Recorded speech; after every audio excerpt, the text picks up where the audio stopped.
Hello this is makeover by Shiva K Gowda. ನಾನಿವತ್ತು ಕೆಲಸ ಎಲ್ಲ ಮುಗಿಸಿ ನನ್ನ ಡೇನ ಸ್ಟಾರ್ಟ್ ಮಾಡಿದೆ.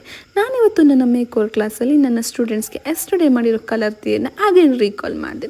ಅವ್ರಿಗೂ ಕೂಡ ಮನೇಲಿ ಮಾಡ್ಕೊಂಡು ಬರೋಕ್ಕೆ ಅವ್ರು ಕೊಟ್ಟಿದ್ದೆ. ಅದನ್ನೆಲ್ಲ ಚೆಕ್ ಮಾಡಿ ಅಗೇನ್ ನನ್ನ ಕ್ಲಾಸ್ನ ಸ್ಟಾರ್ಟ್ ಮಾಡಿದೆ. ನಾನಿವತ್ತು ನನ್ನ ಸ್ಟೂಡೆಂಟ್ಸ್ಗೆ ಮೇಕಪ್ ಪ್ರೊಸೀಜರ್ನ ಸ್ಟೆಪ್ ಬೈ ಸ್ಟೆಪ್ ಟೀಚ್ ಮಾಡಿದೆ. ಹಾಗೆ ನನ್ನ ಸ್ಟೂಡೆಂಟ್ಸ್ಗೆ ಫೇಶಿಯಲ್ ಸ್ಟೆಪ್ಸ್, ಪ್ರೊಸೀಜರ್ಸ್ ಆ್ಯಂಡ್ ಕ್ರೀಮ್ಸ್ನ ಎಕ್ಸ್ಪ್ಲೇನ್ ಮಾಡಿ ನನ್ನ ಕ್ಲಾಸ್ನ ಕಂಪ್ಲೀಟ್ ಮಾಡಿದೆ. ಕ್ಲಾಸಸ್ ಎಲ್ಲ ಕಂಪ್ಲೀಟ್ ಮಾಡಾದಮೇಲೆ ಇವತ್ತು ನಮ್ಮ ಅಕ್ಕನ ಮನೇಲಿ ನಮಗೆ ಊಟಕ್ಕೆ ಕೇಳಿದರು. ಸೊ ಅಲ್ಲಿಗೆ ಹೊರಟ್ವಿ. ಅಲ್ಲಿ ಸ್ವಲ್ಪ ನೇಚರೆಲ್ಲ ಎಂಜಾಯ್ ಮಾಡಿ, ಫ್ಯಾಮಿಲಿ ಜೊತೆ ಟೈಮ್ ಸ್ಪೆಂಡ್ ಮಾಡಿ, ಫನ್ ಮಾಡಿ ಹಾಗೇ ನಮ್ಮ ಮನೆಗೆ ಹೊರಟ್ವಿ. ಸೊ ಇವತ್ತು ನಮ್ಮ ಮಮ್ಮಿ ಬರ್ಡೇ ಇತ್ತು. ಸೊ ನಮ್ಮ ಮಮ್ಮಿ ಬರ್ಡೇನ ಸರ್ಪ್ರೈಸಾಗಿ ಸೆಲೆಬ್ರೇಟ್ ಮಾಡೋಣ ಅಂತ ನಾನು ನಮ್ಮ ಮನೆಯವ್ರು ಕೇಕ್ ತೊಗೊಂಡು ಊಟ ಕಡೆ ಹೊರಟ್ವಿ.